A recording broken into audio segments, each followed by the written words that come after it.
ഓം നമോ ഭഗവതേ വാസുദേവായ. ഓം നമോ ഭഗവതേ വാസുദേവായ. ഓം അജ്ഞാനതിമിരാന്ധസ്യ ജ്ഞാനാഞ്ജനശലാകയാ ചക്ഷുരുന്മീലിതം യേന തസ്മൈ ശ്രീ ഗുരവേ നമഃ. ഹേ കൃഷ്ണ കരുണാ സിന്ധോ ദീനബന്ധോ ജഗത്പതേ ഗോപേശ ഗോപികാകാന്ത രാധാകാന്ത നമോസ്തുതേ. തപ്തകാഞ്ചന ഗൗരാംഗീ രാധേ വൃന്ദാവനേശ്വരി വൃഷഭാനുസുതേ ദേവി പ്രണമാമി ഹരിപ്രിയേ. ജയ ശ്രീകൃഷ്ണ ചൈതന്യ പ്രഭു നിത്യാനന്ദ ശ്രീ അദ്വൈത ഗദാധര ശ്രീവാസാദി ഗൗര ഭക്തവൃന്ദ. ഹരേ കൃഷ്ണ കൃഷ്ണ കൃഷ്ണ ഹരേ ഹരേ, ഹരേ രാമ രാമ രാമ ഹരേ ഹരേ, ഹരേ കൃഷ്ണ കൃഷ്ണ കൃഷ്ണ ഹരേ ഹരേ, ഹരേ രാമ രാമ രാമ ഹരേ ഹരേ. ശ്രീ ശ്രീ രാധാ ഗോവിന്ദ് की जय, श्रील प्रभुपाद की जय, गुरु महाराज की जय. हरे कृष्णा. हरे कृष्णा. प्रणाम माताजी. हरे कृष्णा. हरे कृष्णा. प्रणव माताजी. हरे कृष्णा. हरे कृष्णा. प्रणव माताजी. ശ്രീ ശ്രീ രാധാ ഗോവിന്ദ് ടെമ്പിൾ ഇസ്കോൺ മാംഗ്ലൂരിൽ നിന്നുള്ള ഭഗവത്ഗീത പഠനത്തിലേക്ക് എല്ലാവർക്കും സ്വാഗതം, എല്ലാവർക്കും പ്രണാമം. ഹരേ ഹരേ കൃഷ്ണ. ഹരേ കൃഷ്ണ. എല്ലാവരും കംഫർട്ടബിൾ ആണ് എന്ന് വിചാരിക്കണു. ജോയിൻ ചെയ്യാനോ ഒന്നും ബുദ്ധിമുട്ടോ ഒന്നും വന്നില്ലാലോ? ഇല്ല, ഭയങ്കര ഇടിയും മഴയുമാണ് മാം. വേറെ പ്രശ്നമൊന്നുമില്ല. അതെയോ? നെറ്റ് പോവോ? സാധ്യതയുണ്ടോ? അറിയില്ല, വൈഫൈ ആണ്, അറിയില്ല. ചെന്നൈയിലാണ്. ഹരേ കൃഷ്ണ. അന്താരാഷ്ട്ര കൃഷ്ണാവബോധ സമിതി. ജൂലി മാതാജി എല്ലാരും മ്യൂട്ട് ചെയ്തോളൂ. അപ്പോ നമ്മള് ആദ്യമായിട്ട് ഭഗവത്ഗീത പഠിക്കാൻ ആരംഭിക്കുകയാണ്. പഠിച്ചവരും ഉണ്ടാവും, പക്ഷെ ഇസ്കോൺ മാംഗ്ലൂരിൽ നിന്നുള്ള പഠന ക്ലാസ്സിലേക്ക് ആദ്യമായിട്ട് നമ്മൾ ഇതാ കടക്കണു അല്ലേ? അപ്പൊ അന്താരാഷ്ട്ര കൃഷ്ണ അവബോധ സമിതി എന്ന് പറഞ്ഞ international society for Krishna consciousness. ഇപ്പൊ ഭഗവാൻ കൃഷ്ണൻ എല്ലാവർക്കും ഉള്ളതാ അല്ലേ? അല്ലാതെ മലയാളികൾക്കോ അല്ലെങ്കിൽ ഭാരതീയർക്കോ മാത്രമല്ല, ഈ ലോകം മുഴുവനും ഭഗവാൻ ആരാധിക്കപ്പെടണം. ഈ ലോകത്തുള്ള എല്ലാവരും ഭഗവാന്റെ തന്നെ മക്കളാ അല്ലേ?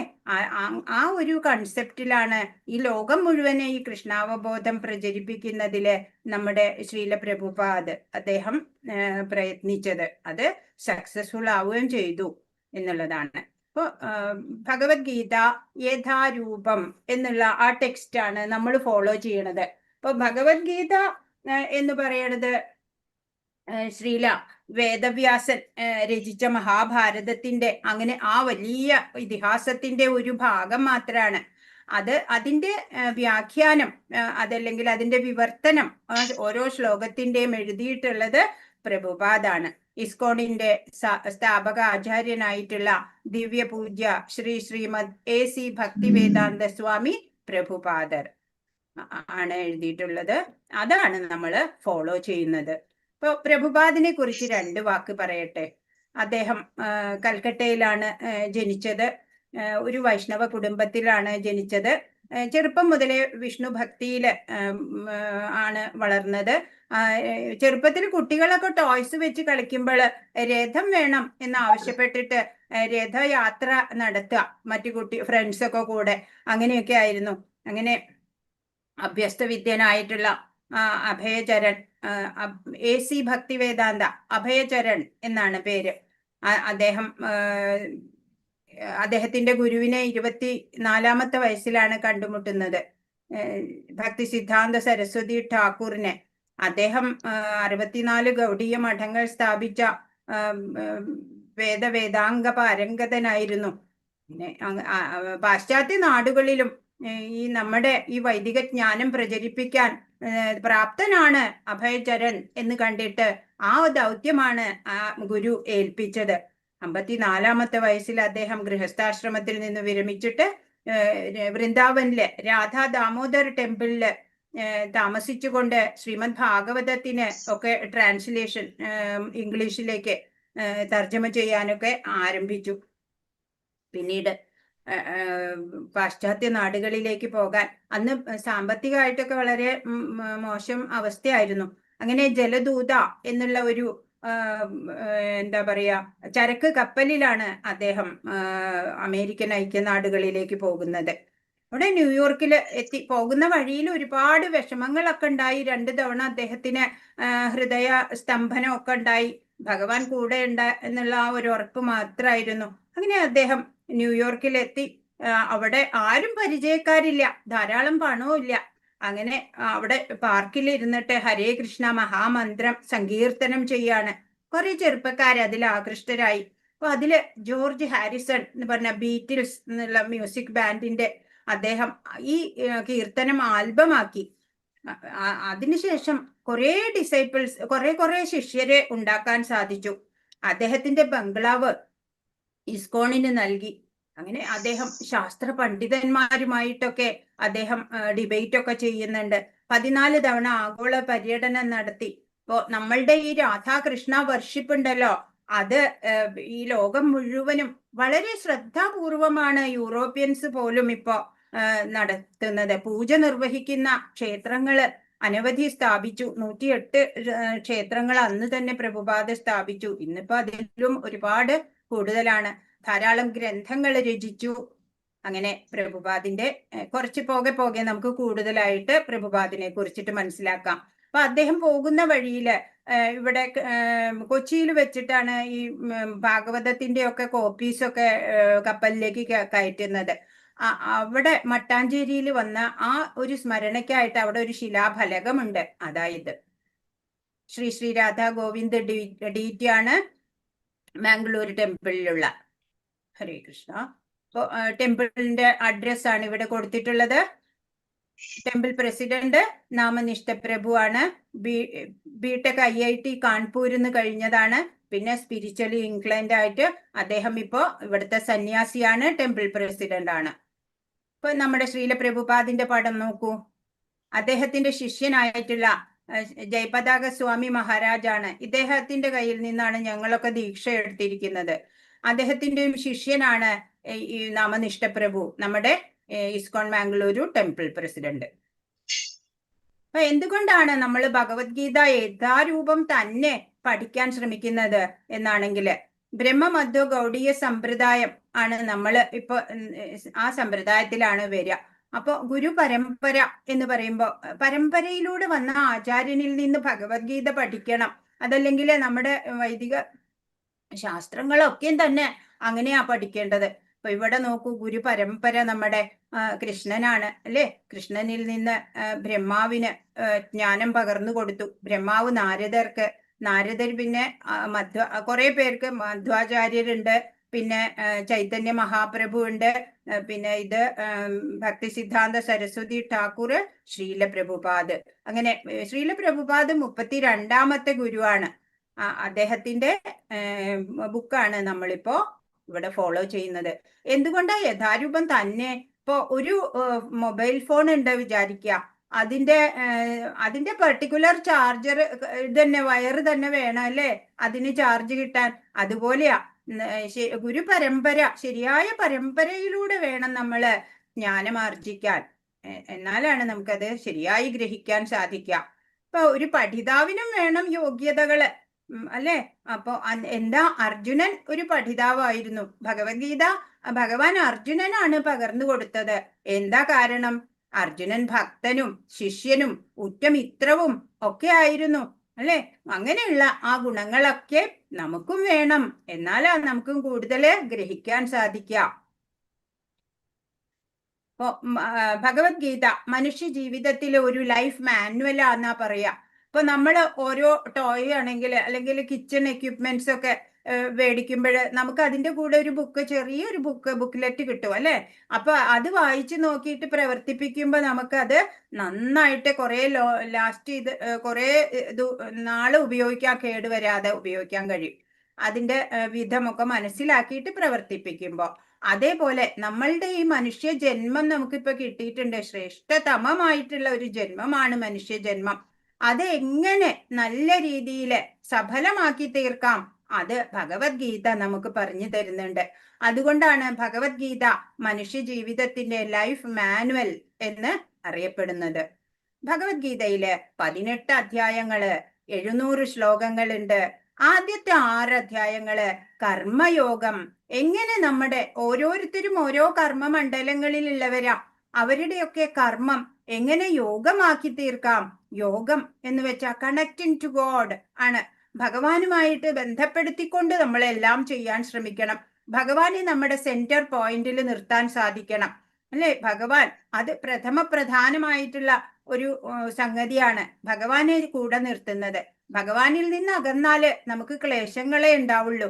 അപ്പൊ നമ്മൾക്കത് കർമ്മം യോഗമാക്കി മാറ്റുക. കർമ്മയോഗം പറഞ്ഞു തരുന്നുണ്ട് ആദ്യത്തെ 6 അധ്യായങ്ങള്. മധ്യത്തിലുള്ള 6 അധ്യായങ്ങള് ഭക്തി യോഗത്തിനെ കുറിച്ചാ പറയുന്നത്. ഭക്തി എത്രമാത്രം ആവശ്യമാണ് നമ്മളുടെ ജീവിതത്തില്, അത് പറഞ്ഞു തരും. അവസാനത്തെ 6 അധ്യായങ്ങളോ ജ്ഞാനമാണ് പറഞ്ഞു തരുന്നത്. ജ്ഞാനയോഗം, ഭഗവാനെ കുറിച്ച് നമ്മൾ എന്തെല്ലാം അറിയണോ, എന്തെല്ലാം ജ്ഞാനം നമ്മൾക്ക് ആർജിക്കണോ, അതെല്ലാം പറഞ്ഞു തരുന്നുണ്ട്. അങ്ങനെയാണ് ഈ 18 അധ്യായങ്ങളെ 3 വിഭാഗമാക്കിയിട്ടുള്ളത്. ഇപ്പോ ഭഗവത്ഗീത എന്ന് പറയുന്നത് സൂര്യനെ പോലെയാ എന്ന് പറയാ. എന്താ കാരണം സൂര്യനെ പോലെ എന്ന് പറയണത്? ഇവിടെ കാണിച്ചിട്ടുണ്ട് ഒരു ടോർച്ച് ലൈറ്റ് അല്ലെ. മറ്റെല്ലാ ശാസ്ത്രങ്ങളും കൂട്ടുമ്പോഴും ഒരു ടോർച്ച് ലൈറ്റിന്റെ അത്രേ വരൂ. എന്നാൽ ഭഗവത്ഗീത ആ ഒരൊറ്റ ഗ്രന്ഥം മതി സൂര്യനെ പോലെ എങ്ങും പ്രകാശം പരത്തുന്ന തേജസ്സുറ്റ ഒരു അറിവാണ് നമുക്ക് തരുന്നത്. ഭഗവത്ഗീതയില് 5 വിഷയങ്ങളാണ് ചർച്ച ചെയ്യപ്പെടുന്നത്. ഏതൊക്കെയാണ്? ഒന്ന് ഈശ്വരൻ.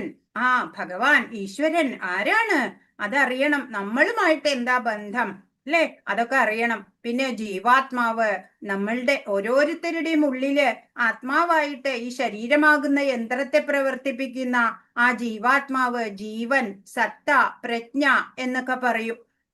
അതിനെക്കുറിച്ച് അറിയണം.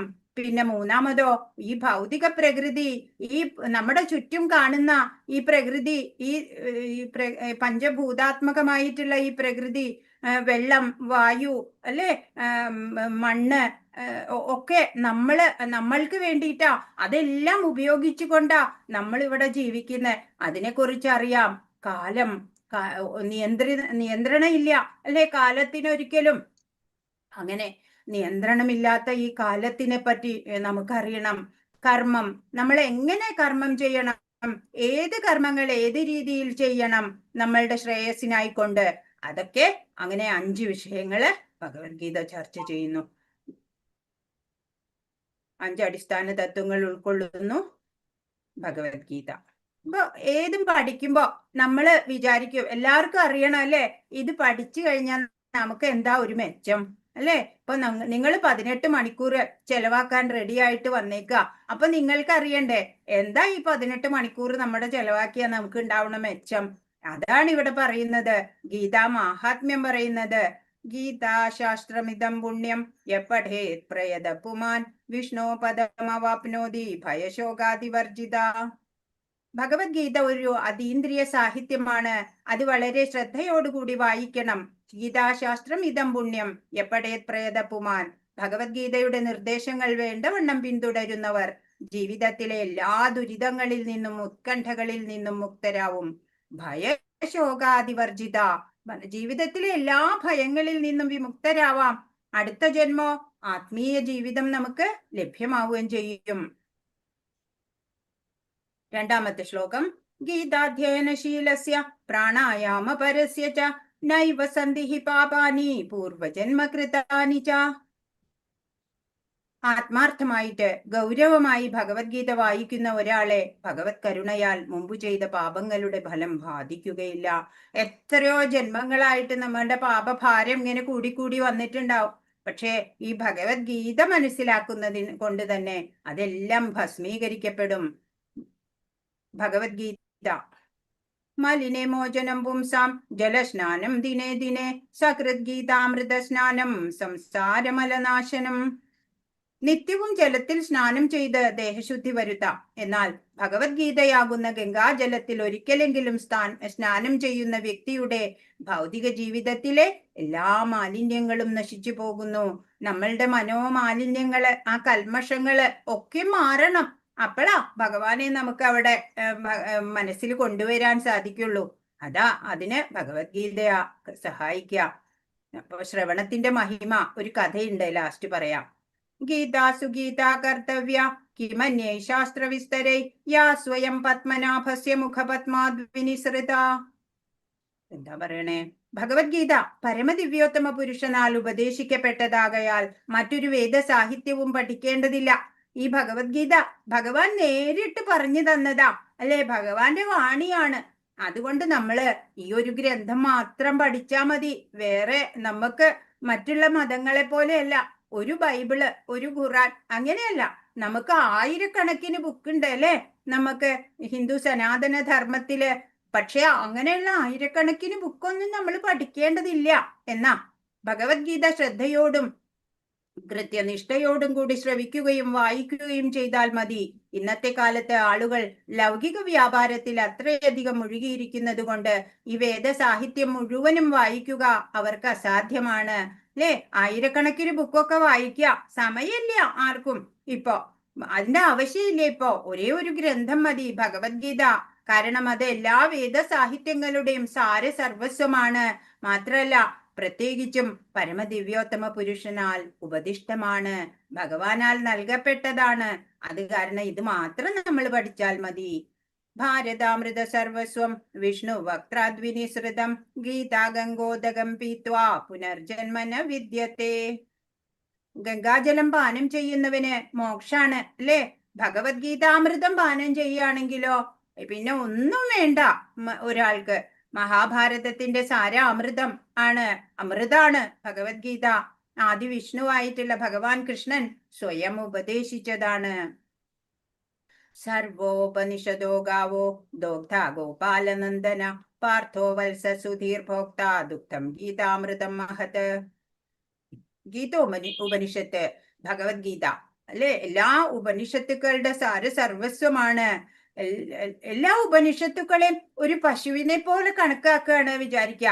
ഇപ്പൊ ഭഗവാൻ കൃഷ്ണൻ അതിനെ ഗോപകുമാരൻ പശുവിനെ കറക്കുക, അർജുനനാണ് പശുക്കിടാവ്. അങ്ങനെ പണ്ഡിതന്മാരും പരമഭക്തന്മാരും ഒക്കെയോ ഈ അമൃത തുല്യമായിട്ടുള്ള ഭഗവത്ഗീത ഇങ്ങനെ പാനം ചെയ്യാണ് വേണ്ടത്. പിന്നെയോ ഏകം ശാസ്ത്രം ദേവകീ പുത്രഗീതം ഏകോ ദേവോ ദേവകീ പുത്ര ഏവ ഏകോ മന്ത്രസ്തസ്യ നാമാനി യാനി കർമാപ്യേകം തസ്യ ദേവസ്യ സേവ. ഇക്കാലത്ത് ജനങ്ങൾ ഒരേ ഒരു ധർമ്മഗ്രന്ഥത്തെയും ഒരേ ഒരു ഈശ്വരനെയും ഒരേ ഒരു മതത്തെയും ഒരേ ഒരു പ്രവൃത്തിയും മാത്രം സ്വീകരിക്കാൻ ഉത്സുകരാണ്. ആകയാൽ ഏകം ശാസ്ത്രം ദേവകീപുത്രഗീതം, ഈ ഒരൊറ്റ ഗ്രന്ഥം മാത്രം ഉണ്ടായിരിക്കട്ടെ. ലോകത്തിന് പൊതുവായിട്ടുള്ള ഏക ധർമ്മം, അല്ലേ? ഭഗവത്ഗീത.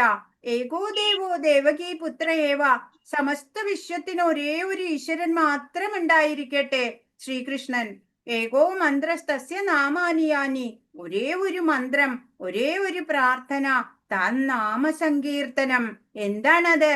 ഹരേ കൃഷ്ണ കൃഷ്ണ കൃഷ്ണ ഹരേ ഹരേ, ഹരേ രാമ രാമ രാമ ഹരേ ഹരേ.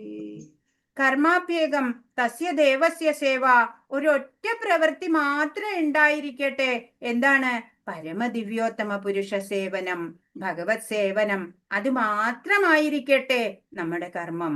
ഇനി നമ്മള് അധ്യായത്തിലേക്ക് കടക്കുകയാണ്. അധ്യായം 1, അർജുന വിഷാദയോഗം.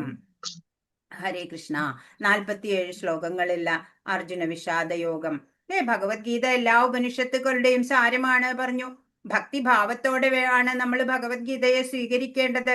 ഭഗവാനാണ് പരമദിവ്യോത്തമ പുരുഷൻ എന്ന് നമ്മൾ ഫസ്റ്റ് ആൻഡ് ഫോർമോസ്റ്റ് നമ്മൾ അത് മനസ്സിലാക്കണം. കൃഷ്ണസ്തു ഭഗവാൻ സ്വയം എന്ന് ഭാഗവതത്തിൽ പറഞ്ഞിട്ടുണ്ട്.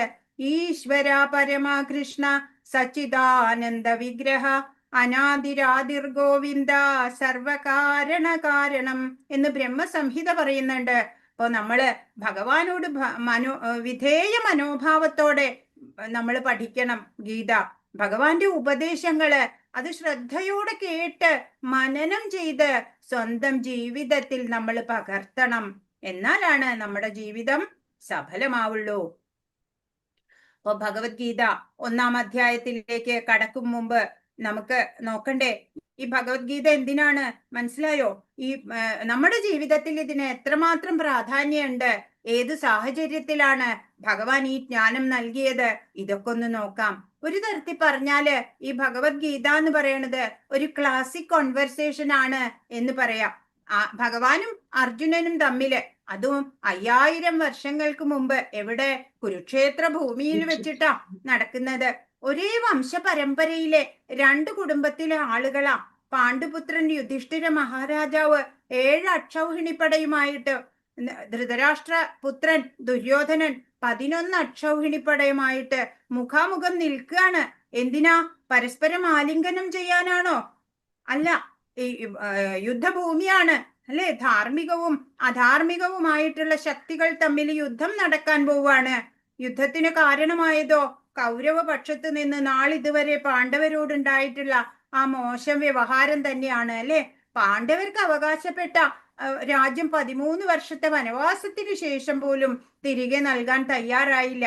പാണ്ഡവ പുത്രവധുവിനെ ദ്രൗപദിയെ അപമാനിക്കുക തുടങ്ങി എണ്ണിയാൽ തീരാത്തത്ര ഉപദ്രവങ്ങളാ ചെയ്തത്.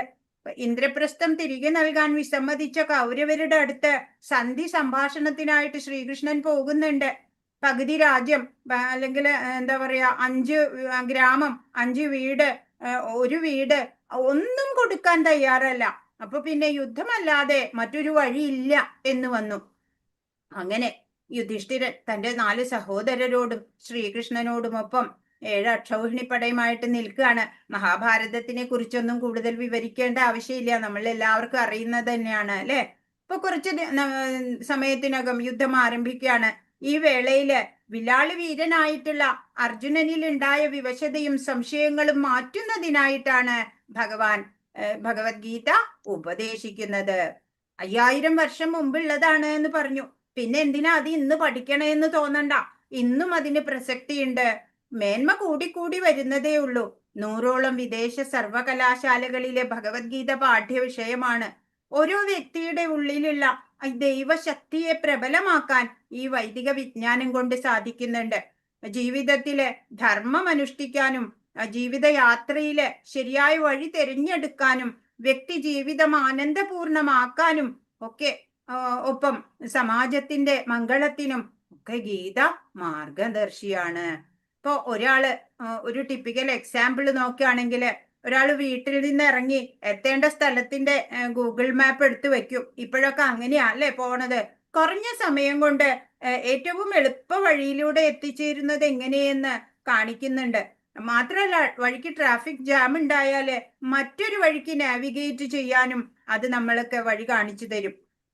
ഇതുപോലെ തന്നെയാ ഭഗവത്ഗീതയും നിരന്തരം നമുക്ക് മാർഗനിർദ്ദേശം നൽകും. ഇപ്പൊ നമുക്കൊക്കെയും ജീവിതത്തിൽ കഠിനമായിട്ടുള്ള പ്രയാസങ്ങളൊക്കെ വരും അല്ലെ? എല്ലാവരുടെ ജീവിതത്തിലും ഭഗവാന്റെ നിർദ്ദേശം സ്വീകരിക്കുകയാണെങ്കിൽ അത്തരം ഘട്ടങ്ങളെയൊക്കെ നമുക്ക് എളുപ്പത്തിൽ തരണം ചെയ്യാൻ പറ്റും. The most practical way possible, അതാണ് ഭഗവത്ഗീത കാട്ടിത്തരുന്നത്. ഇനി ഗൂഗിൾ മാപ്പിന് നൽകാൻ സാധിക്കാത്ത ഒരു മഹത്വം കൂടെ ഉണ്ട് ഭഗവത്ഗീതയ്ക്ക്. ഗൂഗിൾ മാപ്പിൽ നമ്മൾ ഡെസ്റ്റിനേഷൻ കാട്ടിക്കൊടുക്കണം അല്ലെ? പക്ഷെ വ്യക്തി ജീവിതത്തിന്റെ ലക്ഷ്യവും ഉദ്ദേശവും ഭഗവത്ഗീത നമുക്ക് പറഞ്ഞു തരികയാണ് ചെയ്യണത്. ഓ, ജന്മ, മൃത്യു, ജര, വ്യാധി ആദ്യമായിട്ടുള്ള ക്ലേശങ്ങള് ഇതൊന്നും ആർക്കും ഒഴിവാക്കാൻ സാധിക്കില്ല. എന്നാൽ ഇതൊന്നുമില്ലാത്ത ഭഗവാന്റെ ഒരു ലോകമുണ്ട്. അവിടേക്ക് എങ്ങനെ പ്രവേശിക്കാമെന്ന് ഭഗവാൻ നമുക്ക് പറഞ്ഞു തരുന്നുണ്ട്. നമ്മുടെ ജീവിത ലക്ഷ്യം എന്താണ് പറഞ്ഞു തരുന്നുണ്ട്. മൃഗത്തിനെ പോലെ ആഹാരം, നിദ്ര, ഭയം, മൈഥുനം ഇത് മാത്രം ആധാരമാക്കി ജീവിച്ചാ മതിയോ നമുക്ക്? ഈ എന്താ പറയാ, ഞാൻ ആരാണ്, ഭഗവാൻ ആരാണ്? എന്തിനാണ് നമ്മൾ ഇവിടെ വന്നത്? എന്റെ ജീവിതത്തിൽ എന്തുകൊണ്ടാണ് ഈ ദുഃഖം? എല്ലാ ചോദ്യങ്ങൾക്കും ഈ ഭഗവത്ഗീതയിൽ ഉത്തരമുണ്ട്. ഇന്നിപ്പോ ധനസമ്പത്തിയൊക്കെ ധാരാളം ഉണ്ടെങ്കിലും ആർക്കും സന്തോഷമില്ല അല്ലെ? എപ്പോഴും സ്ട്രെസ്സാ. ഇപ്പോ ഉദാഹരണമായിട്ട് പറഞ്ഞാല് പ്രമോഷൻസ് ഒക്കെ ലഭിക്കുന്നുണ്ട്, വിദേശ യാത്രകളൊക്കെ ഓഫീസിൽ നിന്ന് തരപ്പെടും, എന്നാലും സന്തോഷമില്ല അല്ലെ? എഞ്ചിനീയർക്ക് തോന്നും, ഓ ഞാനൊരു ചാർട്ടേഡ് അക്കൗണ്ടന്റ് ആയിരുന്നെങ്കില്, അങ്ങനെയൊക്കെ തോന്നും അല്ലെ? വേണ്ടത്ര ജ്ഞാനപ്രാപ്തി ഇല്ലാത്തതിനാല് സ്വന്തം ധർമ്മത്തെയോ കർമ്മത്തെയോ കുറിച്ച് അറിയാൻ സാധിക്കുന്നില്ല. അതുകൊണ്ടാ അങ്ങനെയൊക്കെ. ഹരേ കൃഷ്ണ. അപ്പൊ നമ്മള് 1-ാമത്തെ ശ്ലോകത്തിലേക്ക് പോകുന്നു. 1-ാമത്തെ ശ്ലോകം ധൃതരാഷ്ട്രരാണ് പറയുന്നത്. ധൃതരാഷ്ട്രർ ഇപ്പോഴത്തെ രാജാവാ അല്ലേ? ധൃതരാഷ്ട്രർക്ക് കണ്ടു കാണുന്നില്ല. അദ്ദേഹം ആദ്യത്തെ ശ്ലോകം, ഈ ഒരേ ഒരു ശ്ലോകം മാത്രാണ് ഇദ്ദേഹം പറഞ്ഞത്. ധർമ്മക്ഷേത്രേ കുരുക്ഷേത്രേ സമവേതായുയുത്സവ മാമകാഃ പാണ്ഡവശ്ചൈവ കിമകുർവത സഞ്ജയ. അപ്പോ എന്താ പറയണേ? ഈ ധൃതരാഷ്ട്രര് പറയാണ്. അതിനു മുമ്പ് ധൃതരാഷ്ട്രരുടെ കാര്യം പറയാം. അദ്ദേഹം ഒഴികെ എല്ലാവരും ഈ യുദ്ധത്തിൽ പങ്കെടുക്കുന്നുണ്ട്. വിതുരര്, ഇദ്ദേഹത്തിന്റെ സഹോദരനായിട്ടുള്ള വിതുരര് യുദ്ധം നടക്കുമെന്ന് ഉറപ്പായപ്പോൾ തീർത്ഥാടനത്തിനായിട്ട് അവിടെ നിന്ന് പോയിട്ടുണ്ട്. ധൃതരാഷ്ട്രരുടെ പിതാവ് വ്യാസദേവരാണ്. യുദ്ധം നേരിട്ട് കാണുന്നതിനായിട്ട് ദിവ്യ ചക്ഷുസ് നൽകാം എന്ന് പറഞ്ഞു ധൃതരാഷ്ട്രർക്ക്. എന്നാൽ തനിക്ക് കാണേണ്ട എന്ന് രാജാവ് പറയാണ്. ഇപ്പോ ഇതുവരെ മക്കളെ കണ്ടിട്ടില്ല, അവരുടെ വളർച്ചയോ ഒന്നും കണ്ടിട്ടില്ല. ഇപ്പതാ യുദ്ധഭൂമിയിലാണ് അവര്. ഫൈനൽ റിസൾട്ട് അറിഞ്ഞാ മതി, എന്റെ മക്കള് യുദ്ധം ജയിച്ചു, ഇത് മാത്രം എനിക്ക് അറിഞ്ഞാ മതി എന്നാണ്. അങ്ങനെ വ്യാസ ശിഷ്യനും ധൃതരാഷ്ട്രരുടെ മന്ത്രിയുമായിട്ടുള്ള സഞ്ജയനാണ് മന്ത്രി. സഞ്ജയന് ദിവ്യ ചക്ഷുസ് നൽകാണ്. അപ്പോ ധൃത എന്ന് പറഞ്ഞാൽ ആസക്തി എന്നാ. രാജ്യത്തോടുള്ള ആസക്തി കൂടുതലാ. തനിക്കും തന്റെ മക്കൾക്കും രാജ്യാധികാരം കിട്ടണം. അതിനായിട്ട് ഏത് അധർമ്മവും ചെയ്യാൻ തയ്യാറാ. വിദേശത്തൊക്കെ ഇരുന്നിട്ട് മാഫിയ ഡോൺ മറ്റൊരു രാജ്യത്ത് ഭീകരവാദം നാശമൊക്കെ വരുത്തണ പോലെയാ. എല്ലാവരുടെ മുമ്പിൽ പ്രസന്നനായിട്ട് നിൽക്കും, എന്നാലോ പിന്നില് ദുര്യോധനൻ, ശകുനി, കർണൻ എന്നിവരെയൊക്കെ മുൻനിർത്തി ഷഡ്യന്ത്രം രചിക്കും അല്ലെ? സർവനാശം വരുത്തും. അന്ധത അത് ശരീരത്തിന് മാത്രമല്ല മനസ്സിനുമുണ്ട് അല്ലെ? ആത്മീയ ചൈതന്യം ഒട്ടുമില്ല. അഹന്ത, മമത, ഇങ്ങനെയുള്ള ദുർഗുണങ്ങളൊക്കെ ഉണ്ട് താനും. ഇവിടെ ഈ കുരുക്ഷേത്രത്തിലാ യുദ്ധം നടക്കുന്നത്. വൈദിക കാലം മുതൽക്കേ തീർത്ഥാടകരുടെ പുണ്യ സ്ഥലമായിട്ടുള്ള കുരുക്ഷേത്ര ഭൂമി ദേവന്മാരുടെ പോലും ആരാധനാ സ്ഥലമാണത്. ആ പാവന സ്ഥലത്തിന്റെ സ്വാധീന ശക്തി യുദ്ധത്തെ എങ്ങോട്ടെത്തിക്കും എന്നുള്ള ഭയം ഒരു വേള ധൃതരാഷ്ട്രർക്ക് ഉണ്ടാവാം. ധർമ്മപിതാവ് ശ്രീകൃഷ്ണന്റെ സാന്നിധ്യം പാണ്ഡവരുടെ കൂടെയാണ് താനും. അങ്ങനെ വന്ന വേളയിലാണ് ഈ ഒരു സംശയം സഞ്ജയനോട് ധൃതരാഷ്ട്രർ ചോദിക്കുന്നത്. ഹേ സഞ്ജയ, പുണ്യസ്ഥലമായ കുരുക്ഷേത്രത്തിൽ യുദ്ധോത്സുകരായി ഒന്നിച്ചുകൂടിയ എന്റെ മക്കളും പാണ്ഡുപുത്രരും എന്തു ചെയ്തു? എല്ലാവരും പാണ്ഡവരാണ് അല്ലെ?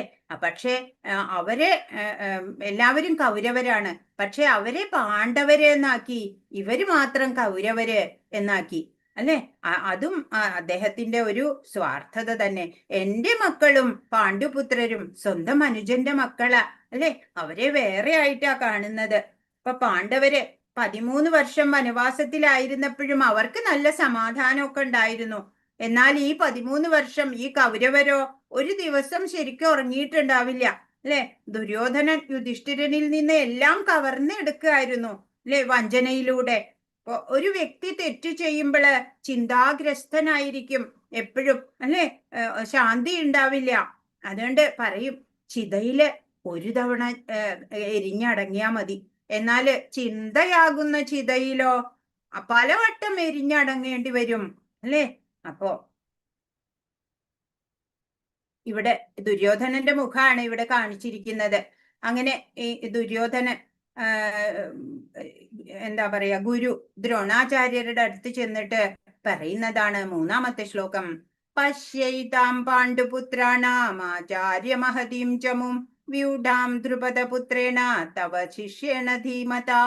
അല്ലയോ ആചാര്യ, അങ്ങയുടെ ശിഷ്യനും ബുദ്ധിശാലിയുമായ ദ്രുപദപുത്രൻ ഒരുക്കി നിർത്തിയിട്ടുള്ള ഈ മഹത്തായ പാണ്ഡവ സൈന്യത്തെ ഒന്ന് നോക്കൂ.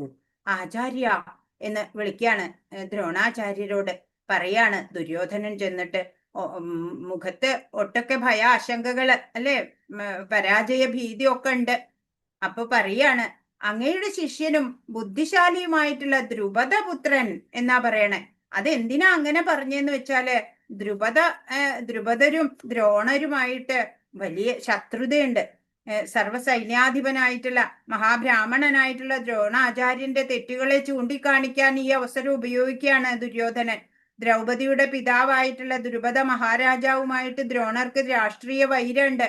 അതിനാല് യാഗം നടത്തിയിട്ട് ദ്രോണാചാര്യരെ വധിക്കാൻ കഴിവുള്ള പുത്രൻ ഉണ്ടാവാൻ വരം നേടുന്നുണ്ട്.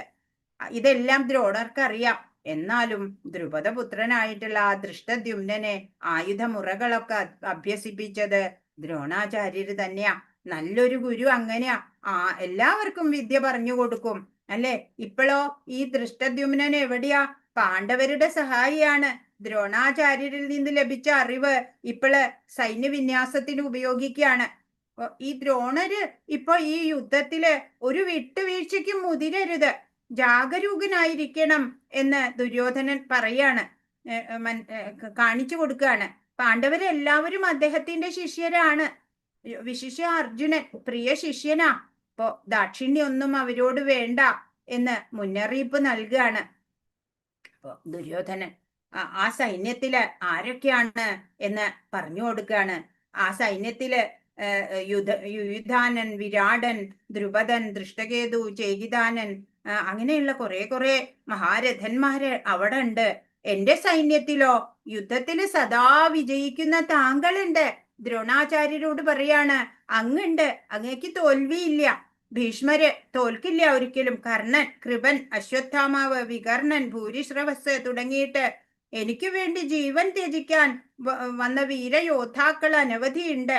അപ്പോ പിതാമഹനായ ഭീഷ്മനാലെ നമ്മുടെ സൈന്യം വളരെ സേഫാണ്. ഭീമൻ രക്ഷിക്കുന്ന ആ പാണ്ഡവ സൈന്യം വളരെ തുച്ഛാണ്. സൈന്യവ്യൂഹത്തില് മർമ്മസ്ഥാനങ്ങളില്, അതായത് സ്ട്രാറ്റജിക് ലൊക്കേഷൻസില് ഉറച്ചു നിന്നിട്ട് നിങ്ങൾ ഓരോരുത്തരും ഭീഷ്മ പിതാമഹനെ ഒരു പിന്തുണ നൽകണം എന്ന് ആവശ്യപ്പെടുകയാണ് ദുര്യോധനൻ. ഇനി നമ്മൾ 15-ാമത്തെ ശ്ലോകത്തിലേക്ക് വരുമ്പോ അവിടെ അങ്ങനെ പറഞ്ഞിട്ട് ഭീഷ്മ പിതാമഹൻ ഈ പൗത്രൻ ഇങ്ങനെയൊക്കെ പറഞ്ഞപ്പോഴ് സിംഹത്തെ പോലെ പ്രതാപത്തോടെ ആർത്തു വിളിച്ചിട്ട് തന്റെ ശംഖെടുത്ത് മുഴക്കി ഭീഷ്മര്. ഈ യുദ്ധത്തില് വിജയം പ്രതീക്ഷിക്കാനൊന്നും സാധിക്കില്ല. എന്നാലും അദ്ദേഹത്തിന് ഇപ്പൊ യുദ്ധം ചെയ്യാന്നുള്ളത് അദ്ദേഹത്തിന്റെ കർത്തവ്യമാണ്. അത് നിറവേറ്റാണ് ഭീഷ്മര്. അപ്പൊ ഭീഷ്മരുടെ ശംഖ് ഊതൽ കഴിഞ്ഞതിന് ശേഷം ശംഖ്, ചെണ്ട, മദ്ദളം എന്നിവയുടെ ശബ്ദത്താൽ ആ യുദ്ധ രംഗമാകെ കോലാഹലായി. മറുവശത്തോ കൃഷ്ണാർജുനന്മാര് വെള്ള കുതിരകളെ പൂട്ടിയ വൻ തേരിൽ നിന്നിട്ട് തങ്ങളുടെ ശംഖങ്ങൾ മുഴക്കാണ്. പാഞ്ചജന്യം ഹൃഷികേശോ ദേവദത്തം ധനഞ്ജയ പൗണ്ഡ്രം ദധ്മൗ മഹാശംഖം ഭീമകർമാവൃഗോദര. കൃഷ്ണ ഭഗവാൻ പാഞ്ചജന്യം എന്ന ശംഖമൂതി. അർജുനൻ ദേവദത്തവും ദുഷ്കര കർമ്മങ്ങളിൽ മുൻനിൽക്കുന്നവനും ഭോജനപ്രിയനുമായ ഭീമൻ പൗണ്ഡ്രം എന്ന ശംഖവും മുഴക്കി. അപ്പൊ ഭഗവാന്റെ ശംഖിന്റെ പേര് പാഞ്ചജന്യം അല്ലെ. അർജുനൻ ദേവദത്തം എന്ന ശംഖ് അല്ലെ. ഭീമനോ പൗണ്ഡ്രം എന്ന ശംഖാണ് മുഴക്കിയത്. അങ്ങനെ ഓരോരുത്തരുടെ ശംഖുകളാണ് ഇവിടെ പറയുന്നത്. അനന്ത വിജയം രാജ കുന്തിപുത്രോ യുധിഷ്ഠിര നകുല സഹദേവശ്ച സുഘോഷമണി പുഷ്പകൗ. അനന്ത വിജയം എന്നുള്ള യുധിഷ്ഠിരന്റെ ശംഖ്, നകുല സഹദേവന്മാര് സുഘോഷം മണിപുഷ്പകം, കാശ്യശ്ച പരമേശ്വാസ ശിഖണ്ഡി ച മഹാരഥ ദൃഷ്ടദ്യുമ്നോ വിരാടശ്ച സാത്യകിശ്ച പരാജിത ദ്രുപദോ ദ്രൗപദേയാശ്ച സർവശ പൃഥിവീപദേ സൗഭദ്രശ്ച മഹാബാഹു ശംഖാൻ ദദ്മു പൃഥക് പൃഥക്. അങ്ങനെ ഓരോരുത്തരും യുധിഷ്ഠിരൻ അനന്ത വിജയം എന്നുള്ള ശംഖ്, നകുല സഹദേവന്മാർ സുഘോഷ മണിപുഷ്പകം, വില്ലാളി വീരനായ കാശി രാജാവ് ശിഖണ്ഡി, ദൃഷ്ടദ്യുമ്നൻ, വിരാടൻ, തോൽവി പിണയാത്ത സാത്യകി, ദ്രുപദൻ, ദ്രൗപദി പുത്രന്മാരെ, മഹാബാഹുവായ സുഭദ്രാപുത്രൻ എന്നിവരും ശംഖനാദം മുഴക്കി. എല്ലാവരും ശംഖനാദം മുഴക്കി. ഇപ്പോഴോ എന്താണ്ടായത്? സഘോഷോധാർത്തരാഷ്ട്രാണാം ഹൃദയാനി വ്യധാരയത് നഭശ്ച പൃഥിവീം ചൈവ തുമുലോഭ്യനുനാദയൻ. വിവിധ ശംഖങ്ങളിൽ നിന്നുയർന്ന ഈ നാദഘോഷം ഭൂമിയിലും അന്തരീക്ഷത്തിലും മാറ്റൊലിക്കൊണ്ടു ധൃതരാഷ്ട്രപുത്രന്മാരുടെ ഹൃദയം പിളർക്കുകയായി. ഈ കൃഷ്ണനും അർജുനനും അതിനുശേഷം പാണ്ഡവ സൈന്യത്തിലെ എല്ലാ പേരും ശംഖങ്ങൾ ഊതിയപ്പോള് അതിൽ നിന്ന് ഉയർന്ന ആ നാദഘോഷം എല്ലാവരുടെയും മാറ്റൊലിക്കൊണ്ടു. അങ്ങനെയുള്ള ആ വേളയില് ധൃതരാഷ്ട്രപുത്രന്മാരുടെ ഹൃദയം പിളർന്നു എന്നാ പറയണത്. എന്തിനാല് ഭീഷ്മാദികള് ശംഖൂതിയപ്പോള് പാണ്ഡവർക്കൊന്നും ഹൃദയം പിളർന്നില്ല. എന്താ കാരണം? ഏതൊരു മഹാവിപത്തിലും പരമദിവ്യോത്തമ പുരുഷൻ ആ ഭഗവാനില് അഭയം തേടിയവർക്ക് പിന്നെ പേടിക്കാനുണ്ടോ? അർജുനൻ സമുചിതമായ നിർദ്ദേശങ്ങള് ശ്രീകൃഷ്ണനിൽ നിന്ന് സ്വീകരിക്കാൻ തയ്യാറായിട്ട് വില്ലെടുത്ത് ശരമുതിർക്കാൻ റെഡിയായിട്ട് ഇങ്ങനെ നിൽക്കുകയാണ്. അപ്പോഴാണ് അർജുനൻ പറയണത്, അർജുന ഉവാച സേനയോരുഭയോർമധ്യേ രഥം സ്ഥാപയമേ അച്യുത യാവദേതാൻ നിരീക്ഷേഹം യോദ്ധുകാമാനവസ്ഥിതാൻ കൈർമയാ സഹയോദ്ധവ്യം അസ്മിൻ രണസമുദ്യമേ. ഹേ അച്യുത, അച്യുതൻ എന്ന് പറഞ്ഞാൽ ച്യുതി അല്ലെങ്കിൽ വീഴ്ച പറ്റാത്തവൻ എന്നാണ്. ഇരു സൈന്യങ്ങൾക്കും മധ്യത്തിലായി എന്റെ തേർ കൊണ്ട് നിർത്തുക. ആരൊക്കെയാണ് യുദ്ധകാംക്ഷികളായി ഇവിടെ വന്നിട്ടുള്ളതെന്ന് ഞാനൊന്ന് കാണട്ടെ. പറയാണ് ഈ ഭഗവാനോട് പറയാ, കൃഷ്ണ എന്റെ തേരുണ്ടല്ലോ, രണ്ട് സൈന്യത്തിന്റെയും മധ്യത്തിലൊന്ന് കൊണ്ട് നിർത്തൂ. ആരൊക്കെയാണ് യുദ്ധം ചെയ്യാൻ വന്നിട്ടുള്ളത് എന്ന് ഞാനൊന്ന് കാണട്ടെ എന്ന് പറയാണ്. അപ്പൊ അതാണ് ഈ ടേണിംഗ് പോയിന്റ് യുദ്ധത്തിന്റെ. ഇപ്പൊ ദുര്യോധന പക്ഷത്ത് യുദ്ധത്തിനായിട്ട് വന്നവരെ ഞാൻ കാണട്ടെ. അങ്ങനെ പറഞ്ഞപ്പോ കൃഷ്ണൻ സൈന്യ മധ്യത്തില് തേരിനെ നിർത്തിയിട്ട് പറഞ്ഞു, ഇവിടെ ഒത്തുകൂടിയ കുരുവംശജരെ നോക്കിക്കോളൂ എന്ന് പറയാണ്. അപ്പോഴാണ് അർജുനന്റെ ഭാവം മാറുന്നത്, ഇന്റൻസിറ്റി ഓഫ് സിറ്റുവേഷൻ മനസ്സിലാവുന്നത്. അല്ലെ, ഇത്രയും ഇത് എന്തൊക്കെയാ അവിടെ കാണുന്നത് അർജുനൻ? പിതൃതുല്യര്, പിതാമഹര്, ഗുരുജനങ്ങള്, മാതുലര്, സഹോദരര്, മക്കള്, പൗത്രര്, സുഹൃത്തുക്കള്, ഭാര്യാപിതാക്കന്മാര് ഒക്കെയാണ് യുദ്ധം ചെയ്യാൻ നിൽക്കുന്നത്. ഏത് നോക്കിയാലും പല വിധത്തിലും തനിക്ക് ബന്ധുക്കളായിട്ടുള്ളവരാണ്. അവരെയൊക്കെ കണ്ടപ്പോഴ് കരുണാഭരിതനായിട്ടുള്ള അർജുനൻ പറഞ്ഞു, എന്റെ അവയവങ്ങൾ തളരുന്നു, മുഖം വരളുന്നു. അതാ ഇവിടെ 29ാമത്തെ ശ്ലോകം. വേപതുശ്ച ശരീരേ മേ രോമഹർഷശ്ച ജായതേ ഗാണ്ഡീവം സ്രംസതേ ഹസ്താദ് ത്വക്ചൈവ പരിദഹ്യതേ. എന്റെ ശരീരം വിറയ്ക്കുകയും രോമാഞ്ചമുണ്ടാവുകയും ചെയ്യുന്നു. എന്റെ വില്ല് ഗാണ്ഡീവം കയ്യിൽ നിന്ന് വഴുതുന്നു, തൊലി ചുട്ടുനീറുന്നു. യുദ്ധം ചെയ്യാൻ റെഡിയായിട്ട് വന്ന വില്ലാളി വീരനായ അർജുനനാണോ ഈ പറയുന്നത്? ഇപ്പൊ ഇവരെ ബന്ധുക്കളായിട്ടുള്ള അതല്ലെങ്കിൽ പൂജനീയരായിട്ടുള്ള ഗുരുജനങ്ങളെയൊക്കെ യുദ്ധത്തിൽ തോൽപ്പിക്കണമല്ലോ എന്ന് നോക്കിയപ്പോഴ് അർജുനൻ പറയാണ്, എനിക്ക് പറ്റണില്ല കൃഷ്ണ, എന്റെ ശരീരം വിറയ്ക്കണു.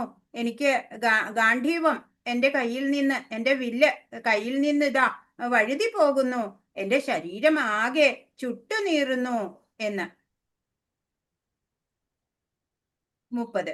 നാച ശക്നോമ്യവസ്ഥാതും ഭ്രമതീവ ച മേ മന നിമിത്താനി ച പശ്യാമി വിപരീതാനി കേശവ.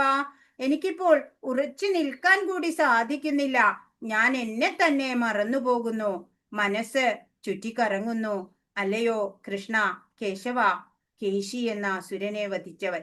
ദൗർഭാഗ്യ ലക്ഷണങ്ങളാണ് എമ്പാടും ഞാൻ കാണുന്നത്.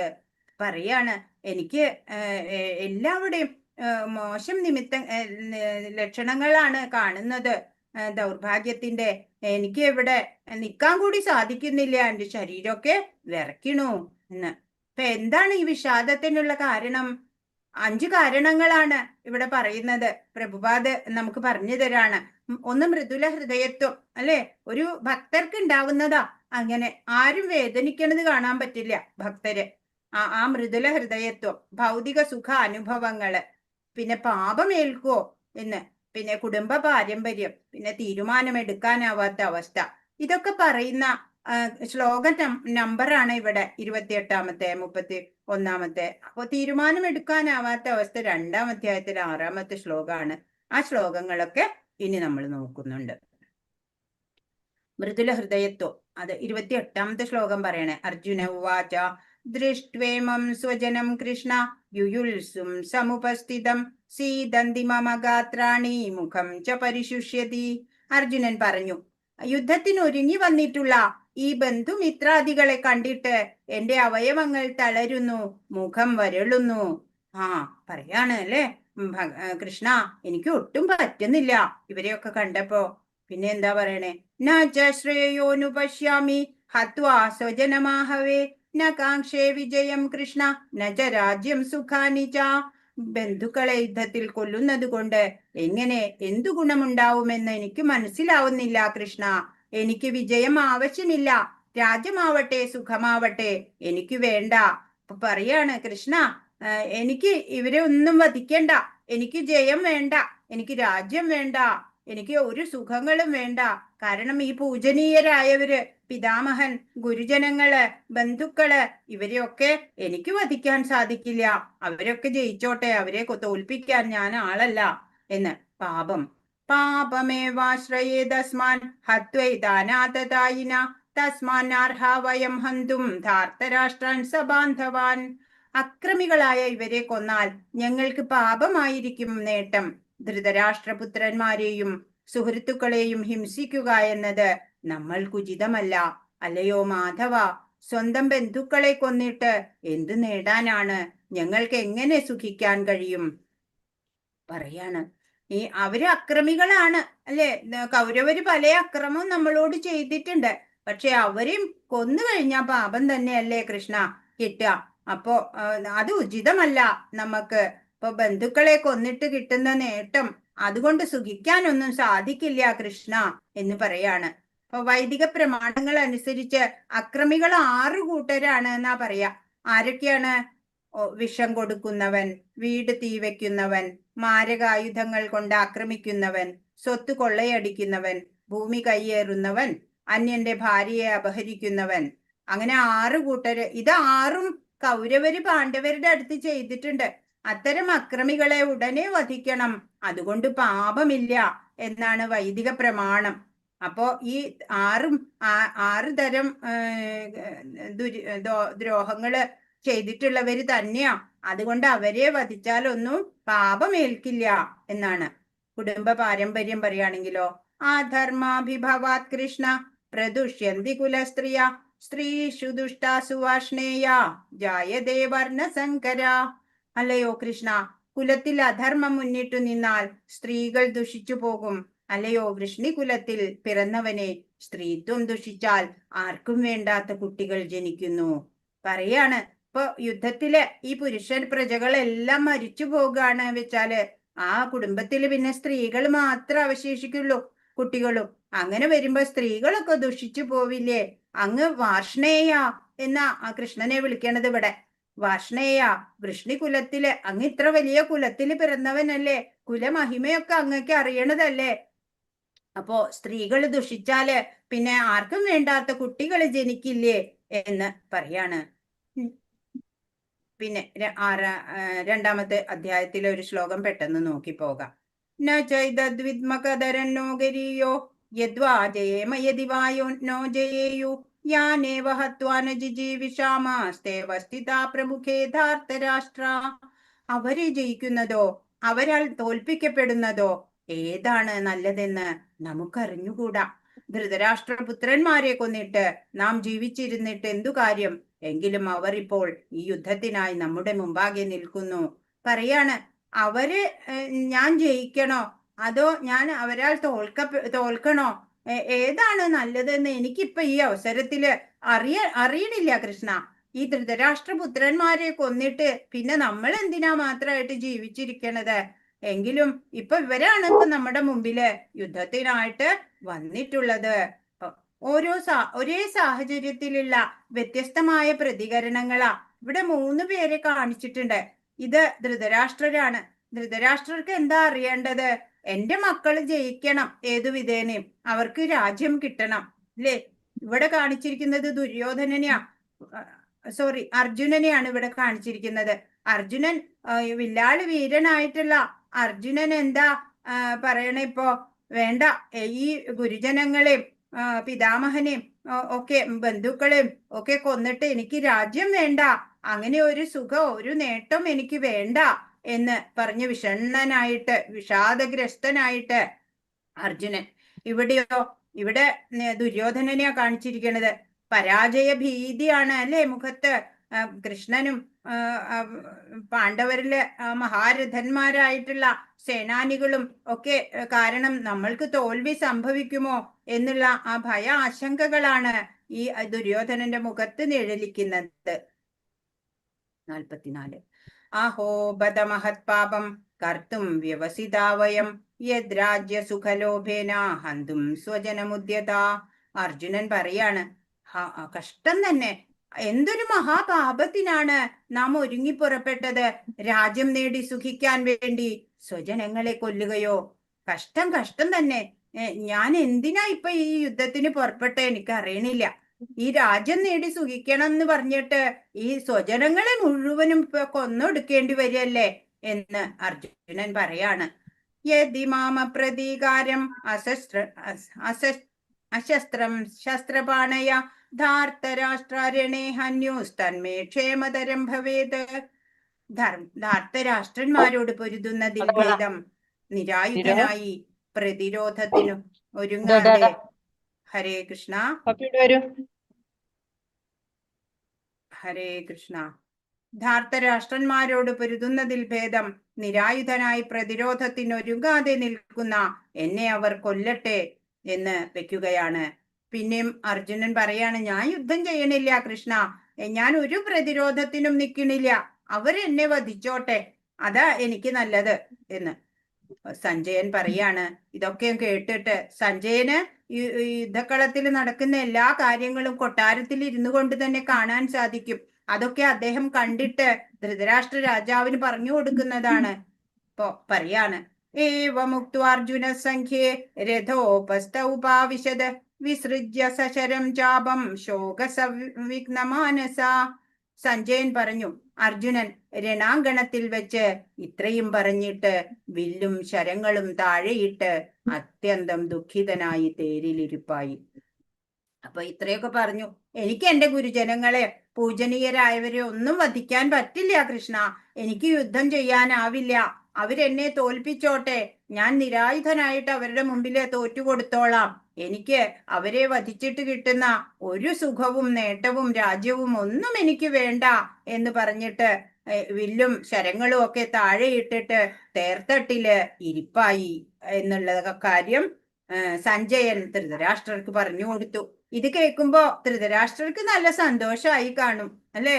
എന്റെ മക്കൾ എന്നെ യുദ്ധത്തിൽ ജയിച്ചോളും. പക്ഷേ ജയിക്കുന്നത് പാണ്ഡവരാണ്, നമുക്കറിയാം. അതിന് 9 കാരണങ്ങളാണ് പാണ്ഡവരുടെ വിജയത്തിന് ആധാരമായിട്ടുള്ളത്. അതാണ് ഇവിടെ കൊടുത്തിരിക്കുന്നത്. ധർമ്മക്ഷേത്രമാണ് അല്ലെ, അവിടെ ധർമ്മമേ ജയിക്കുള്ളൂ അല്ലെ. കുരുക്ഷേത്ര ഭൂമി ധർമ്മക്ഷേത്രമാണ്. ദിവ്യമായ രഥം വരുണദേവൻ നൽകിയ രഥത്തിലാണ് കൃഷ്ണാർജുനന്മാര് നിൽക്കുന്നത്. അവിടെ ആ രഥത്തിലിരുന്ന് യുദ്ധം ചെയ്താൽ തോൽവിയില്ല. കപിധ്വജനാണ് ഈ ധ്വജം, ഈ കൊടി അടയാളം ഹനുമാനാണ്. രാമരാവണ യുദ്ധത്തില് ഹനുമാനായിരുന്നു യുദ്ധത്തിൽ ജയിക്കാൻ പ്രധാന സഹായി. ഇപ്പോഴും ഹനുമാൻ ഇവരുടെ കൂടെ. ശംഖനാദം, ദിവ്യങ്ങളായ ശംഖുകളാണ് കൃഷ്ണാർജുനന്മാരുടേത്.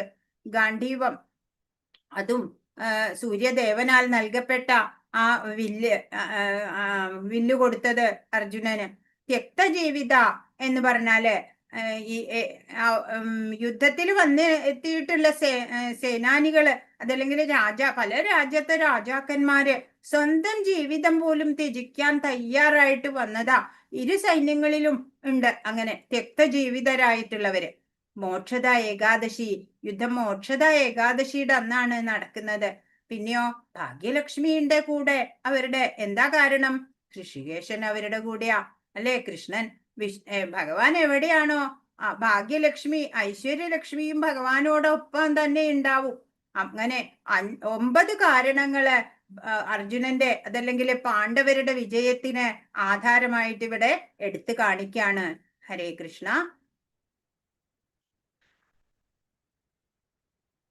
ഇന്ന് കുറച്ച് ഫാസ്റ്റ് ആയിട്ട് പോകേണ്ടി വന്നു. ഇത് നാളെ മുതൽ ഇങ്ങനെ ഉണ്ടാവില്ല, ചാപ്റ്റർ മാത്രം പറഞ്ഞാൽ മതിയാവും. ഇന്ന് കുറച്ച് ഇൻട്രൊഡക്ഷൻ പറയേണ്ടി വന്നു അല്ലേ, ശ്രീല പ്രഭുപാദിനെ കുറിച്ച്, യുദ്ധത്തിന്റെ കുറച്ച് ചരിത്രം പറയേണ്ടി വന്നു. അങ്ങനെയാ നമ്മൾക്ക് ഈ ഇതിലോട്ട് വരാൻ പറ്റുള്ളൂ. അതുകൊണ്ട് ഇന്ന് കുറച്ച് ഫാസ്റ്റ് ആയിട്ട് പോയതാണ്. മനസ്സിലായിട്ടുണ്ട് എന്ന് വിചാരിക്കണു. മനസ്സിലാക്കാൻ പറ്റിയോ? മനസ്സിലാക്കാൻ പറ്റി. മനസ്സിലാക്കാൻ പറ്റി മാം.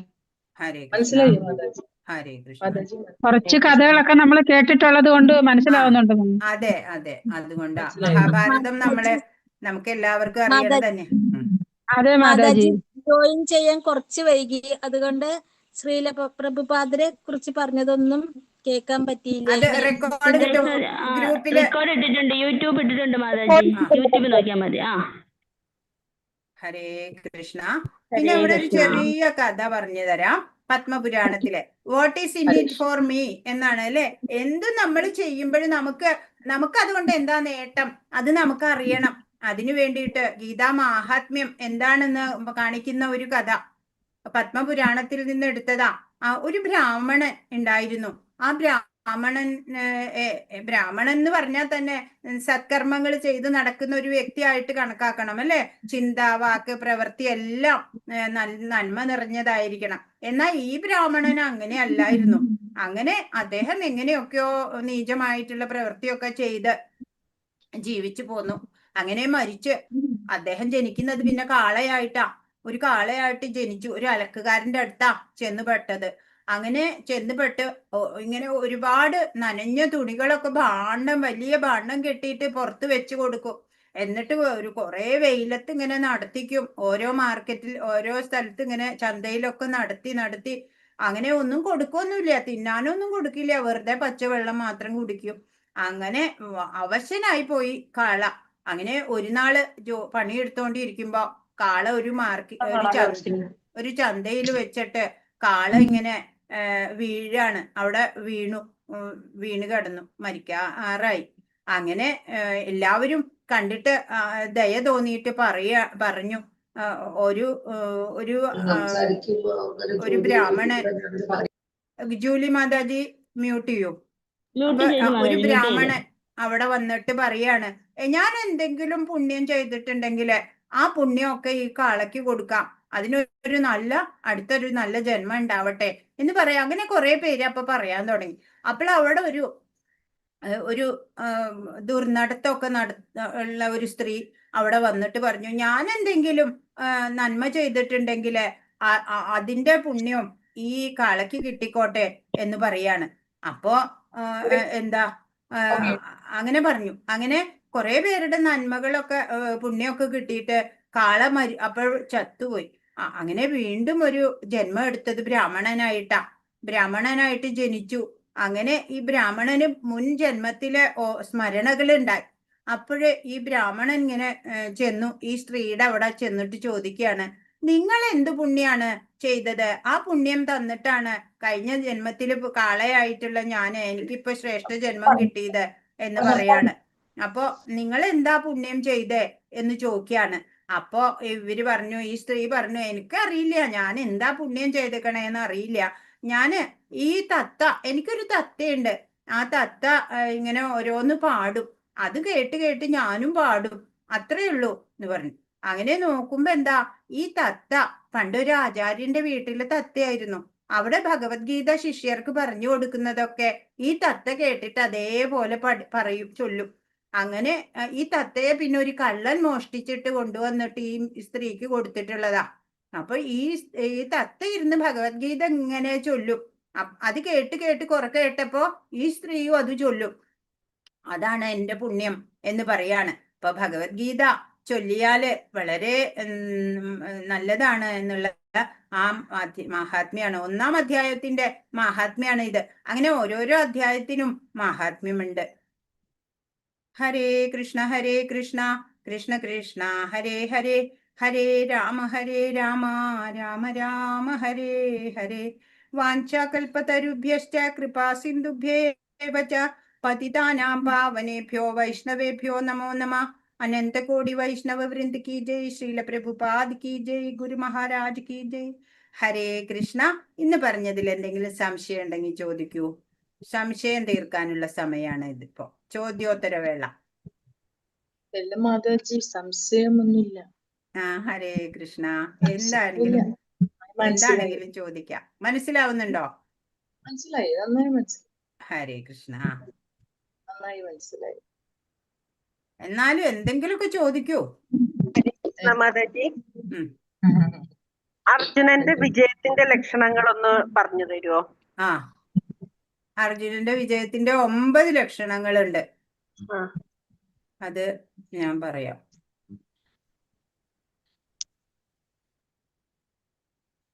ഇതാ ഇവിടെ ധർമ്മക്ഷേത്രം, അതായത് കുരുക്ഷേത്ര ഭൂമിയിലാണ് യുദ്ധം നടക്കുന്നത്.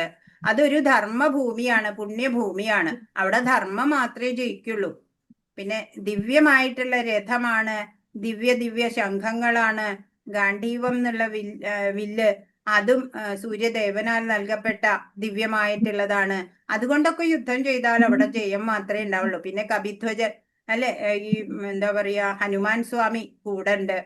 പിന്നെ തിക്ത ജീവിത, അനേകം പേര് ജീവൻ പോലും ത്യജിച്ചിട്ട് യുദ്ധത്തിനായിട്ട് വന്നിട്ടുണ്ട്. പിന്നെ മോക്ഷദ ഏകാദശി എന്നുള്ള പുണ്യ ദിനത്തിന്റെ മഹത്വം. പിന്നെ ഭഗവാൻ എവിടെയുണ്ടോ അവിടെ ഐശ്വര്യ ലക്ഷ്മി കൂടെ ഉണ്ടാവും. അവിടെ പിന്നെ തോൽവിയില്ല അല്ലെ, വിജയം മാത്രമേ ഉണ്ടാവുള്ളൂ. അങ്ങനെ 9 കാരണങ്ങൾ.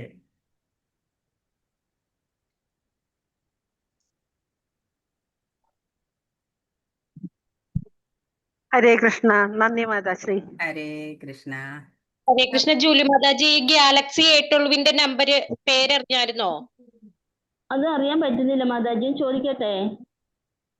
ഹരേ കൃഷ്ണ. ഈ ഗാലക്സി A12 എന്ന അതിന്റെ പേരെന്ന് പറയാമോ? മാതാജി പേരൊന്ന് പറയൂ.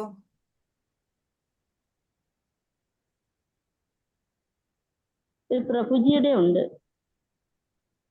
ഹരേ കൃഷ്ണ. മാതാജി വീഡിയോ ഓൺ ആണ്. മാതാജി ശ്രീജലക്ഷ്മിയാണോ? നമുക്ക് പേരറിയത്തില്ലല്ലോ മാതാജി. ഗാലക്സി A12 നമ്മുടെ ആ പാർട്ടിസിപ്പേഷൻസ് എന്നുള്ളതില് എടുത്താൽ ഫസ്റ്റ് നമ്മുടെ പേരാണ് കിടക്കുന്നത്. അപ്പൊ അവർക്ക് അറിയാലോ ഗാലക്സി A12.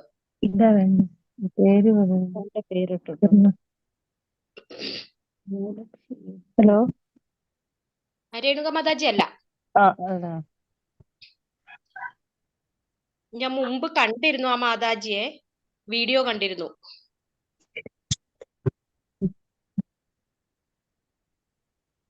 കാരണം നമുക്ക് പേര് അത്യാവശ്യമാണ്, അതുകൊണ്ടിട്ടാണ് മാതാജി. ഹരേ കൃഷ്ണ. ഈ ഗാലക്സി A12.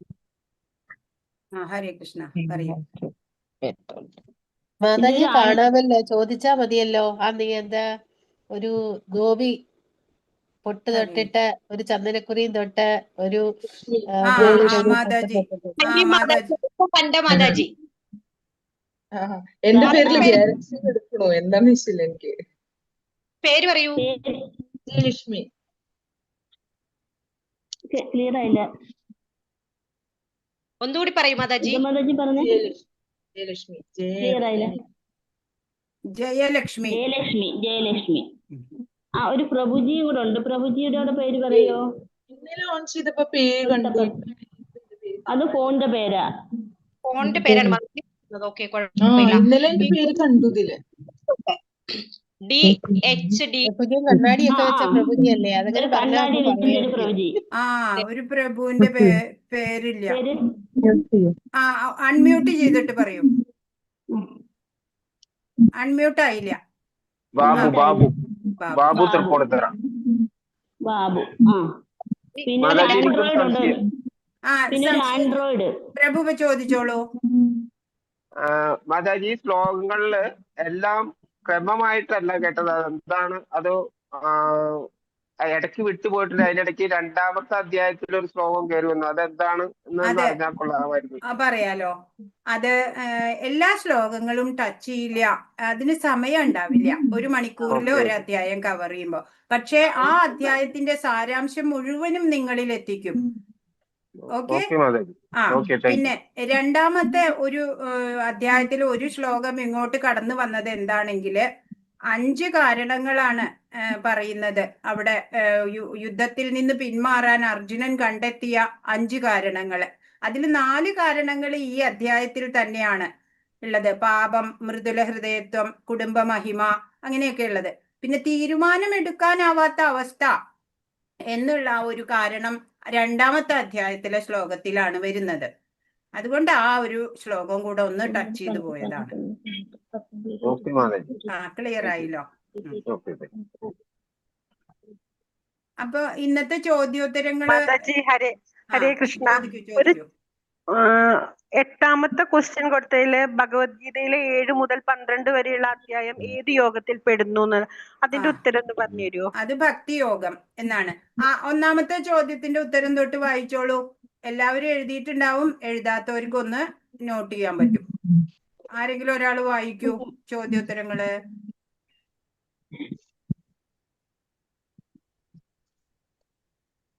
ധൃതരാഷ്ട്രയുടെ മന്ത്രിയുടെ പേര്. 1-ാമത്തെ ചോദ്യം ധനജ്ഞൻ. എന്ത്? ധൃതരാഷ്ട്രരുടെ മന്ത്രിയുടെ പേര്. ഉത്തരം എന്താ? ധനജ്ഞൻ. സഞ്ജയൻ എന്നാണ്. അടുത്തത് ഭഗവാന്റെ ശംഖിന്റെ പേര്. പാഞ്ചജന്യം.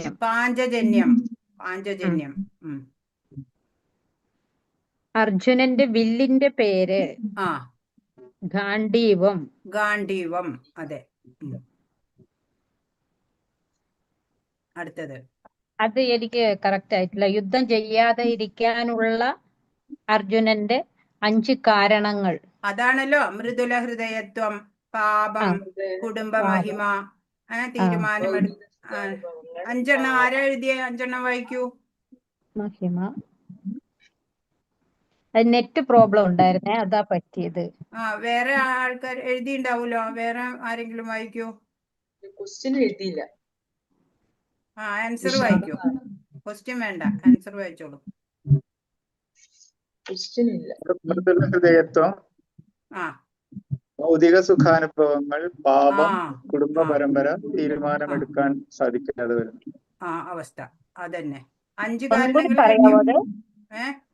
ഒന്നും കൂടി ദയവേത് പറയാവോ പ്രഭു? ഭൗതിക സുഖാനുഭവങ്ങൾ. അതായത് രാജ്യം വേണ്ട, എനിക്ക് ഒരു നേട്ടവും വേണ്ട, ഇവരെ കൊന്നിട്ട് എന്ന് പറയുന്നില്ലേ?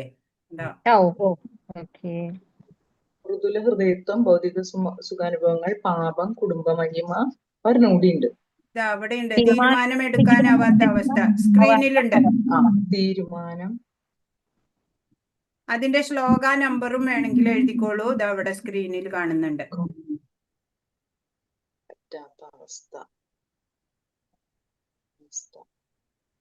അതൊക്കെ നിങ്ങക്ക് ക്ലാസിന്റെ റെക്കോർഡ് ഒരു പ്രാവശ്യം കൂടി കേട്ട് കഴിഞ്ഞാലും മനസ്സിലാക്കാൻ പറ്റും.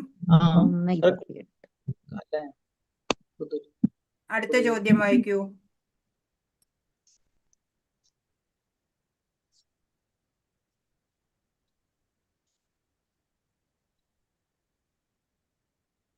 അടുത്ത ചോദ്യം കഴിഞ്ഞോ?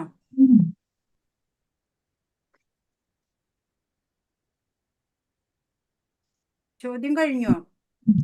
ഇല്ല, വായിച്ചോളൂ. അതിന്റെ ആൻസർ എനിക്ക് കിട്ടിയിട്ടില്ല. നെറ്റ് പ്രശ്നം ഉണ്ടായിരുന്നു. 6 തരം അക്രമികൾ ആരെല്ലാം? എഴുതിയൊരു വായിക്കൂ. വിഷം കൊടുക്കുന്നവൻ, വീട് തീ വെക്കുന്നവൻ, മാരകായുധങ്ങൾ കൊണ്ട് ആക്രമിക്കുന്നവൻ, സ്വത്ത് കൊള്ളയടിക്കുന്നവൻ, ഭൂമി കയ്യേറുന്നവൻ, അന്യന്റെ ഭാര്യയെ അപഹരിക്കുന്നവൻ. വിഷം കൊടുക്കുന്ന വീട് തീ വെക്കുന്നവർ, സ്വത്ത് കൊള്ളയടിക്കുന്നവർ, ഭൂമി കയ്യേറുന്നവർ, അന്യന്റെ ഭാര്യയെ അപഹരിക്കുന്നവര്, അത്തരം അക്രമികളെ കൊണ്ട് ആക്രമിക്കുന്നവൻ. അതെ, എല്ലാവരും നോട്ട് ചെയ്തു എന്ന് വിചാരിക്കണു. സ്ക്രീനിൽ നോക്കിയാലും കിട്ടും. അടുത്തത്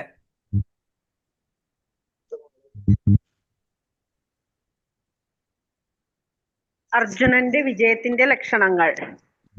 അതിപ്പോ പറഞ്ഞു അല്ലേ? 9 എണ്ണം പറഞ്ഞില്ലേ? അതെ. പിന്നെ അർജുനന്റെ നെക്സ്റ്റ് ക്വസ്റ്റ്യൻ, അർജുനന്റെ വിജയത്തിന്റെ ലക്ഷണങ്ങൾ. അത് സ്ക്രീനിൽ എഴുതിയിട്ടുണ്ട്, സ്ക്രീനിൽ കാണുന്നുണ്ട്.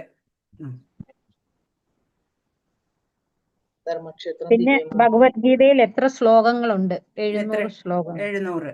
ഓക്കെ. ആ. പിന്നെയോ? ഭഗവത്ഗീതയിലെ 7 മുതൽ ആ എത്ര ശ്ലോകങ്ങളുണ്ട്? അധ്യായം എത്ര ശ്ലോകങ്ങളുണ്ട്? അല്ലല്ല അല്ലല്ല അല്ല, സോറി, ഏ- ഭഗവത്ഗീതയിൽ 7 മുതൽ ഏത് വരെ യോഗത്തിലാ പെടണേ? ഭക്തി യോഗത്തിൽ വരുന്നതാ. ഏത് യോഗത്തിൽ? ഓക്കെ. ഭക്തി യോഗം. ഭക്തി യോഗം. ആദ്യത്തെയോ 1 മുതൽ 6 വരെ ഏത് യോഗ? കർമ്മയോഗം. കർമ്മയോഗം. കർമ്മയോഗം. ആ 13 മുതൽ 18 വരെ ഏത് യോഗ?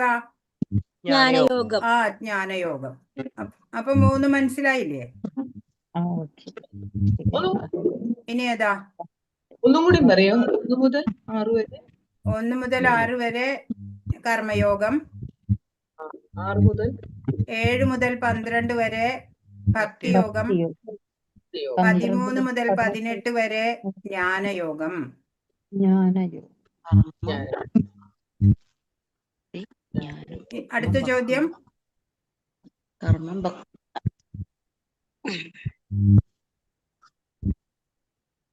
കഴിഞ്ഞോ ചോദ്യം? ഹരേ കൃഷ്ണ. ഭഗവത്ഗീതയിൽ ചർച്ച ചെയ്യപ്പെടുന്ന 5 വിഷയങ്ങൾ. ആ അതാണ് പ്രധാനപ്പെട്ടത്. എന്തൊക്കെയാ? ഈശ്വരൻ, ജീവാത്മാവ്, ഭൗതിക ഭൗതിക പ്രകൃതി, കാലം, കാലം, കർമ്മം. കർമ്മം. ആ അതൊക്കെയാണ് 5 കാണാനില്ല. വിഷയം. ആ അത് കാണിച്ചു തരാം.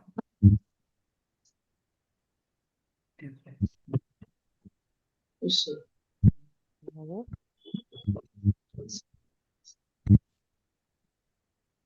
ഹരേ കൃഷ്ണ മാതാജി. കാണാനില്ലേ? കാണണില്ലേ? 5 വിഷയങ്ങൾ. നോക്കട്ടെ. ഇതാ ഇവിടെ ഭഗവത്ഗീത ചർച്ച ചെയ്യുന്ന 5 വിഷയങ്ങള്. ജീവാത്മാവ്, ഭൗതിക പ്രകൃതി, ഈശ്വരൻ, ജീവാത്മാവ്, ഭൗതിക പ്രകൃതി, കാലം, കർമ്മം. കർമ്മം. അതെ അതെ. ഇനി ഹരേ കൃഷ്ണ. ഇനിയുണ്ടോ? ഇനി വൺ മോർ ക്വസ്റ്റ്യൻ. ആ 18 അധ്യായം. എത്ര അധ്യായങ്ങളുണ്ട് ഭഗവത്ഗീതയിൽ? എത്ര അധ്യായം? 18.